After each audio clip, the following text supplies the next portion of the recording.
Yeah, I mean, a leadership standpoint, I had no choice but to, get ready to take on kind of that role. Me and Moose, only returning myself as a starter, but Moose has played a lot of ball here, and then, with Dakota, DT, and Luburn and Trill having to step into roles that, they didn't have the year before.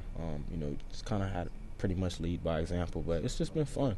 As far as just playing, I think, I truly just got around a coach that, just taught me, that to not care about, the outside, world of, you play a position that's tough. You're going to get beat. When you get beat, you move on to the next play. And I've had the experience of going through that, but it's a difference when, I'm coming back to the sideline and instead of, being yelled at or something, he's asking me, what did you see? And then just pretty much, correcting me from there. So it's fun to, be around Coach Leonard and play for him. And he's just got overall all of us on a high level of confidence. And I think it's shown just through all our play. Did you used to look at that outside stuff a lot more often when you were a freshman, sophomore, stuff on Twitter? Yeah, at the time, that's when I was young, and then especially my freshman year having so much success, and then my sophomore year being a down year, it's you see the both sides of, everybody, being excited for you, and then, the bad side of it. So, overall, it's just prepared me and got me to the player that I am now. I know how to handle, both of it. And that's what I try to teach, guys like DT who, is having a lot of success. But you also got to know how to roll with the punches as well. Biggest thing you remember from the 2014 title game?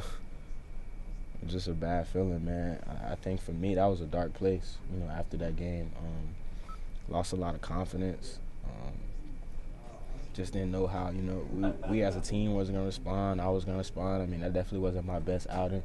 But, it's good to go through situations like that. Like I said, now that's all prepared me for where I am now.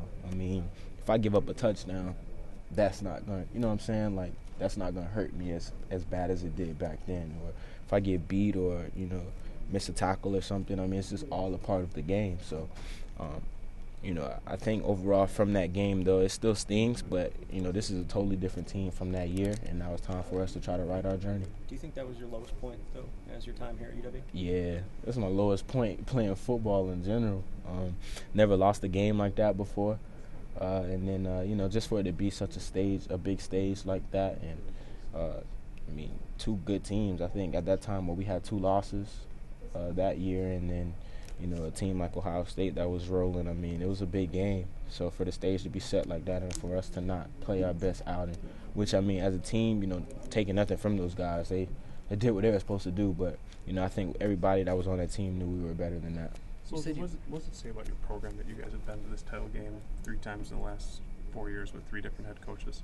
That's the standard here. No matter who the coach is, the players are going to work hard. We're going to come to the stadium every day just ready to work, and that's the goal, to get to the Big Ten championship. And we've had success in this game, so this season we're trying to be the team that can have that picture by the locker room, and instead of walking past it and saying man, I wish we could have a chance to hold up the conference trophy or have whatever the case may be to celebrate. We want to try to write and be that memory instead of always walking past it.